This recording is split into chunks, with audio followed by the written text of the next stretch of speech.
So where is the roots of Mallet? And how did you all meet? Well, originally it was something that began around the beginning of school, really. Like something to dodge homework and get girls to look at you. But my dad was a bit of an old mod type and had guitars lying around. Looking back, I'm surprised he ever let me play them, to be honest. But they're ancient. But yeah, I first met Josh at school. We weren't so much a band then, but he was the only guy I knew, who actually owned a bass. So we'd meet up now and then, have a jam, or play at parties and that. We were both doing music A level around the time, so the mod revival, and we hadn't had a clue what we were going to do with ourselves as adults. So we weren't keen to properly grow up. So yeah, we thought we'd make a go of it and have a proper band. But we were mates with some local acts, and they seemed pretty popular and got free drink wherever they played. So it was a bit of a no-brainer, really. But yeah, we just did the rock and roll thing for a bit around Reading, and yeah, that's where we met Vincent.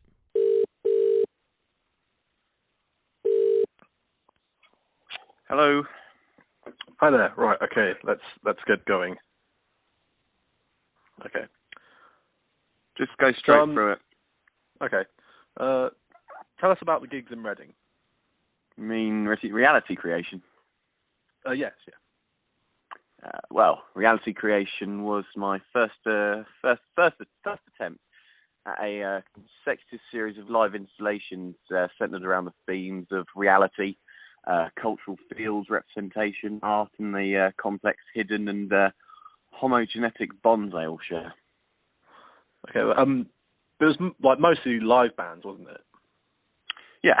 Well, if I were to have a true representation of contemporary culture in that space and time, then I can't choose the format to work with, could I? Oh no, of course. I mean, although one of these installations would come to feature Mellor, wouldn't it? Yeah, it would. Your future band members. My future band members. Yeah, the Mellor lineup fluctuated a bit back then. We originally had two guitars, me and Christian Inglesi, and Mike Lowndes on drums. Chris left to pursue his dream of becoming a copper, and Mike left because he wanted to be a full-time session musician. So, to be honest, I think he was a bit weirded out by Vinny. Yes, I guess you could say that was what originally attracted to these young men. They seemed to have a rotating door on band membership, a willingness to change and adapt whilst maintaining musical ability. I thought they were ripe for the picking. So you first met at like the reality creation gigs? Well, we spoke on the phone when he wanted to put us on for reality creation number 4, I think it was. Anyway, he must have seen us play some pub beforehand, and he rang to ask if Mello could play a set for him. We kind of took any gig we could get back then, so we just said yeah. I think it was around night number 7. He started floating the idea of a concept band. Vinny and the Verdudes? Vinny and the Verdudes.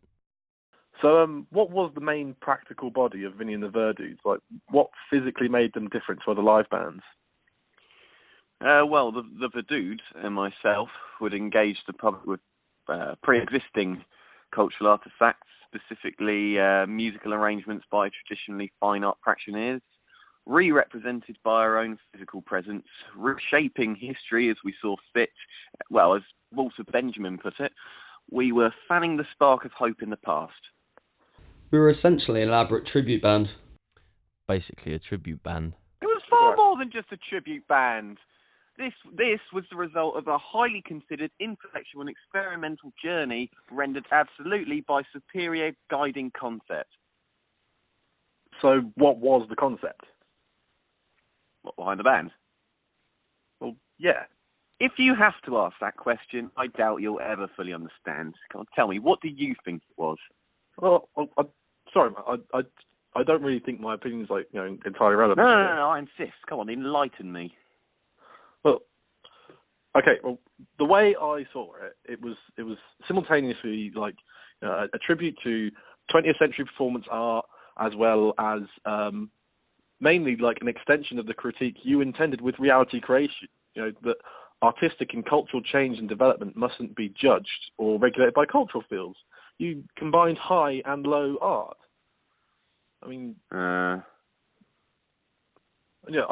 personally think this is a concept. I think a concept's further solidified by your quoting of Walter Benjamin. Wanting to seize control of cultural development, past and present, because you felt it was out of sync with your view of true creativity. We also made T-shirts. Well, actually, I did find it quite surprising at the time. It feels weird to say it looking back now, but honestly, I wasn't expecting Gary to approach me with the whole Verdudes idea. We're having a great time with Mella and our own songs, so I did find it strange that Gary suddenly wanted to pair up with this gig promoter and start doing weird covers. I'll admit I'm not the most conceptual of music artists out there, but that doesn't mean I'm not willing to experiment. At this point in time, our set list hadn't really changed for a while. We weren't seeing much of a change in towns or even venues we were playing. I was getting restless. Do you think the rest of the band felt this way? Honestly, no. I actually caused a bit of tension between Josh and I for a while. But I guess we're not that part of the story yet, are we? Okay, so there's now 5 of us in this band. Myself on guitar and vocals, Gary on guitar and backing vocals, Josh on bass, Ever doing keys, and Sam as our drummer. The concept was ready to be enacted. In my eyes, in conjunction with reality creation, were to be my magnum opus. So naturally, I headed every reality creation lineup from this point on with Vinny and Verdudes, or Verdudes. Some Philistines bemoaned it, saying it was undue favouritism or exploitation, but I think they were just lacking in capacity to see the bigger picture. Yeah, the reviews were not kind at the start there. All the local fanzines were pretty pissed off that this band from nowhere suddenly started getting the prime time slots. Yeah, there was a quick ceasefire when they realised it was us, but, once we stopped playing as Mella completely, they really did not stay kind. However, the enlightened soon came around. It was actually quite charming, really, to see the masses rally towards an intellectual force such as ourselves. Well, I guess if you're going to get on stage with a uniform, people are either going to run or take note. A uniform? Oh yeah, the shades, the turtleneck. That was an independent expression. Literally, one day, Vinny walks in and says something wanky like, "The collective expression begins now."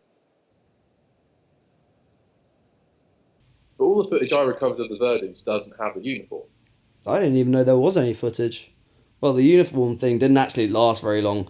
We played one set in jumpers, sweated half to death, then shrunk them all in the wash the next day. Was that on purpose? So the revolution had begun. The converted were coming to the mountain. So what next? Documentation, of course. Well, the recording process wasn't what you'd call, professional. Being a local band isn't entirely profitable, and Vincent didn't exactly invest his funds from reality creation, anywhere with any. He probably spent more of his money on turtlenecks and vintage guitar leads than he did on a studio or an 8-track. We had to record everything during the graveyard shift on used tape. So. Weren't exactly Abbey Road. Fairly certain the sound engineer was asleep half the time. We only pressed 30 of them. Like I said, we weren't exactly flush with cash, and at this point, Vinny and the Verdudes was still kind of seen as a bit of a gag to me, Josh and the boys. But then something happened that we didn't quite expect. They fucking loved it. The scene police suddenly got on side again, calling it one of Reading's postmodern successes. I mean, it's not a bad record, but it really did hit me and the boys by surprise. Well, maybe not Vinny. I knew they'd come crawling back. It sold pretty quick from that zine coverage. If we had made more than 30, we'd probably have to sort out some sort of, mail order or something like that. At this point, we should have just done a second pressing. Get more of it out there, but Vinny persuaded everyone else that we should have done something new instead. I mean, it was sad seeing the stuff I wrote for Mella getting pushed aside, but I didn't exactly have much sway anymore. This was Vinny's show now. Yeah, so that's when we decided to do the tape. 5 songs, including Uncontrollable Urge. Yeah, there was Devo, of course. Crass, Do They Owe Us a Living? Yoko Ono, Midsummer New York. Joseph Boys, Sonstat Reagan. And Owada, Nothing. So we went back to the studio with the single Money and re-recorded the lot. Vinny knocked up the art for it, and we dubbed 200 of them. Sold as fast as a single, if not faster. So if you only had 5 songs under the Verdudes moniker, how did you actually play shows? It's just starting to sound like them. No, but seriously, I mean, pop songs by fine artists isn't the broadest of genres. I mean, how would you actually construct a full set? Well, that requires a bit of diplomacy. I attempted my own hand at creating oral recreations of visual artworks. I didn't get exactly the response I'd quite hoped for.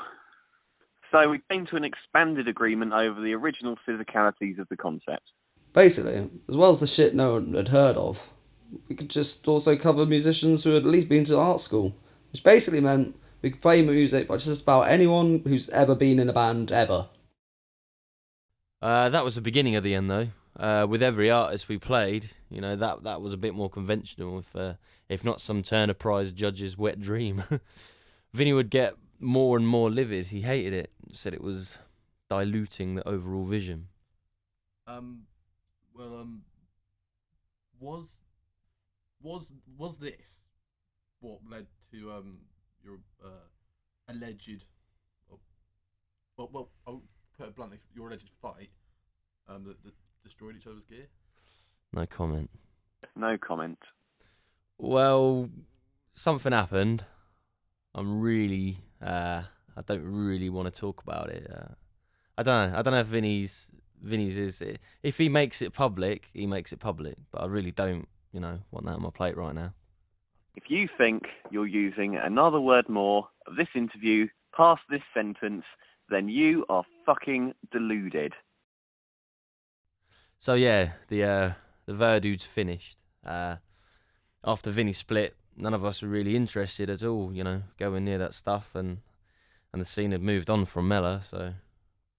Left us all a bit jaded of live music, to be honest. So, what happened from there, really?